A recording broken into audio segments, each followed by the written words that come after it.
Welcome to Passionaire Magazine, the podcast where we talk about business, tech, food and travel, fashion, health and fitness, the arts and culture, where we want you to live your passion.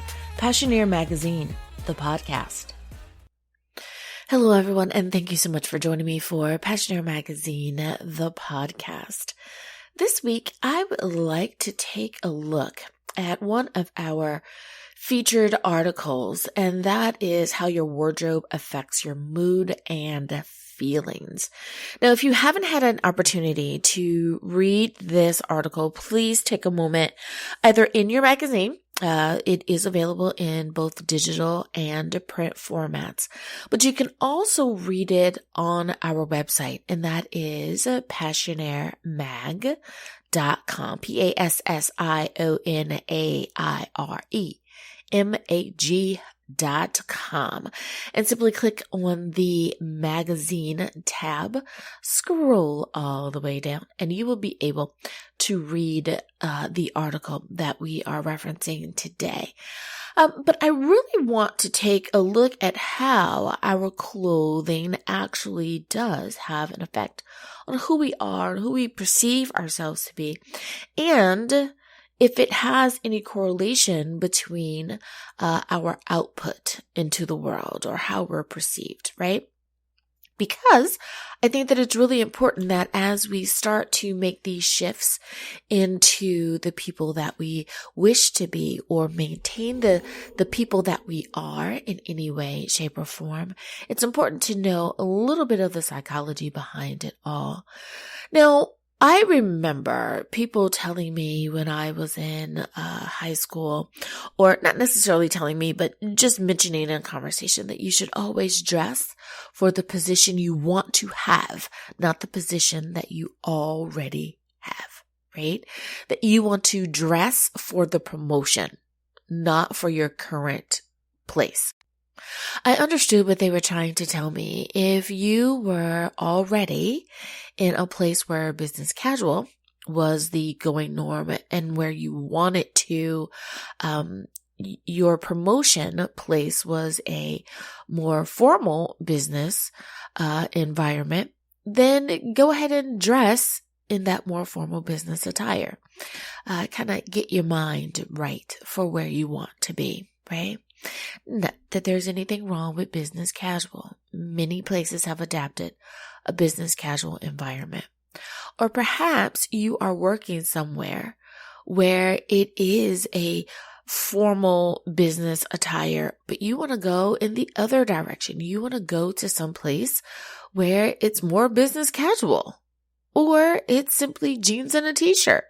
Whatever it is, it makes a huge difference in how we project ourselves and how we interact with our client or customer base, and it can make a huge difference on our output. So let's take a look at it.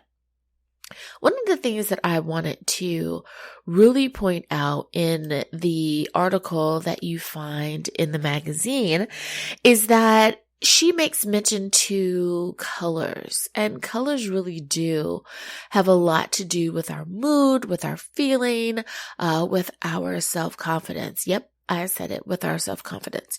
Now, everyone knows that there are power positions and power colors and power hand gestures and all of these things, right? So doesn't it simply make sense to figure out which color would be your power color? Which color is going to speak for you before you even open your mouth. So looking at the colors and kind of going over them quickly, black is a color of authority. I love it. You always look great in black, right? White is a color of concentration. Red is a color of thrill. Yellow is a color of joyfulness. Dark blue, reliability. Light blue, calmness or professionalism. Green is calming but restorative. Orange is eagerness or a vigor. Pink is love and affection. Brown is dependability. Purple is spirituality or a sense of mysticism. Now, depending on what you are trying to say before you open your mouth, knowing what color to accentuate your outfit, have it as just a pop of color. Perhaps it is your lipstick color, your blouse color, or it may be the color of your handkerchief or your tie. Just looking at ways that you can implement these colors into who you are and what you're doing, and give a certain voice to who you also believe yourself to be. Now, it goes on to talk about a lot of other things, and I think that Aisha did a wonderful job and sharing a lot of information here. For example, she mentions that the Journal of Experimental Psychology claims that the clothing we wear may directly affect our feelings and mood. According to the studies, when people change their dress style, over 96% of people perceived a change in emotion. So clothing signals such as a large cheerful face on a t-shirt or a sweatshirt have been demonstrated to increase enjoyment and relaxation, which is why we wear those graphic tees like on the weekend or when we're not working, right? Because we want to be happy on the weekend. We're disconnecting from perhaps the heaviness, the drama, the trials that we go through at work. But it has also been discovered that dressing in gym clothes when you get up increases your motivation for exercise. So if we dress for the mindset of the thing that we have to do, then we find that we are most productive for that thing. I know you're following what I am saying. Now, if we look even further and we really take a cross section of the information that is out there, across America, company dress codes for their employees are very diverse, right? They are diverse as the people who work there, right? Because there's no one size fits all when it comes to the proper clothing themselves, the article of clothing. Many people find that when they are so strict that they are actually losing employees. And when I say very strict or extremely strict, they're saying like, ladies, your skirts must be this long. Your heels cannot be higher than this or lower than this. Gentlemen, you must wear a necktie as opposed to a bow tie, or you can only wear gray, black, or navy blue suits. That type of strictness, many times those employers are finding that they are losing employees because people don't want to be quite that controlled, right? It has a tendency to breed the wrong type of morale. Now, flip side of that, many businesses are finding that if they are too casual, I remember when I was in the working world, it used to be that casual Friday was the thing, right? And I'm sure many of you remember that as well. Well, you could wear jeans to work on a Friday. Now, I remember there was one Friday where some folks wore jeans, t-shirt, and tennis shoes.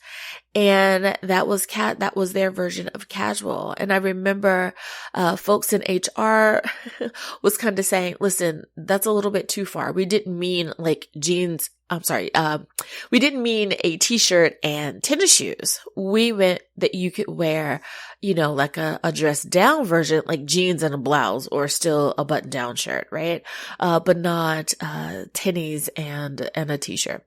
So, there needed to be some clarification. They needed to kind of get some of the kinks out, right?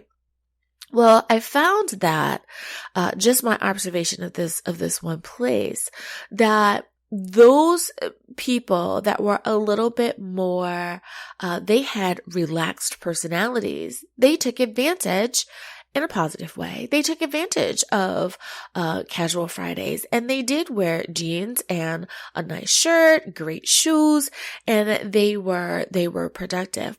But I also noticed that many people who they didn't necessarily need the jeans to be productive, or when they came to work, they came to work to work.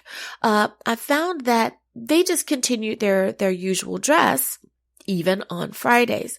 So many companies, many businesses are trying to figure out, does a casual attire imply that they are allowing their employees to have more of a casual attitude? Like does a sense of laziness or lackadaisicalness creep into the work environment when you do that? And there's really a tug of war trying to figure out what will work and what does not work. Now, again, when you go digging and you're reading and you're doing your research and to try to find the answer to this answer, in short, we find that there is no concrete answer that surpasses all other answers. So some managers disagree on attire. Some agree. Some have found that in their workplace, casual attire breeds casual attitude. In others, they have not found that to be true. So there is an effect on the performance in the workplace because of casual dress. The question is, does it have the effect that you are looking for? That's the question that I pose to you. Yes, it does have an effect, but is the effect the one that you are looking for? Because a casual dress can have both positive and negative effects on the employees and hence on the work environment. So it seems that attire is a deeply personal preference, right? It really and truly is a reflection of who you have working for you. I know that for me, when we were doing casual Fridays, I took more of a casual Friday picnic or luncheon with kind of the girls type of approach, right? So I would have on jeans because that was the point of casual Friday. So if I had on jeans, I still had on a wonderful blouse with beautiful jewelry and I had heels on, right? So even though I may have had jeans on, I still looked very presentable. I was still very fashionable in what I was presenting. Now, I found that over time, it just didn't matter for me if it was jeans or slacks. So for me, it was nice to have the option of wearing jeans, but I found that it was just as easy for me to go ahead and just put on a pair of slacks or put on another skirt than it was for me to put jeans on. But the most important question that I think that you need to ask yourself when trying to make this decision is, who are your customers, right? Who makes up your client base, and does what you wear have any effect on them? Now, if you have not asked yourself that question before looking at the dress code, then you may have to make some small adjustments. If you don't know who your customer is, then you may not know how this decision makes a difference to them. Often, if you are having interaction with them on a regular basis, they want to see you a particular way. It is essential that you always view who you are as a professional through the eyes of who you want your client to see you as. What does that mean? If you are trying to connect with your customers exclusively as a business partner, as a business professional, then you need to interact with them in that type of environment with that type of self-expression, meaning your fashion, right? If you have a more casual customer base, and that customer is someone who is looking for something that requires a more casual dress, then you're okay. I'll give you an example. When you go to Lowe's or you go to the feed store, that person is not in a suit, right? Because you're not going to Lowe's to speak to someone in a suit. You want someone who's going to help you find the proper construction pieces that you need, right? Be it that you're going to find lumber, or you're trying to find tools, or you're trying to find weed and seed for your lawn, or you're trying to pick out the proper air conditioner for your guest room. Whatever it is, right? You're not looking for the person in the 3-piece suit. Corporate is who you go to when there's a problem or there's an issue. The guy or the gal in the apron that says, welcome to, our store, that's the person that you're looking for, because they are the one that has the knowledge base that you're looking for, right? There are so many things that we can think about when we are trying to make a workplace environment that makes us the most productive that we can be.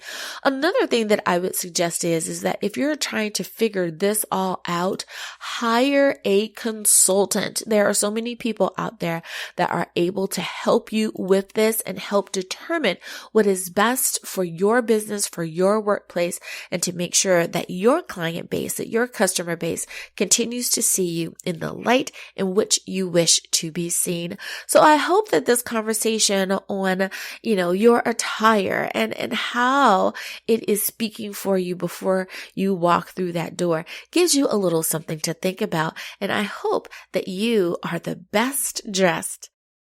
Thank you for listening to Passionaire Magazine, the podcast.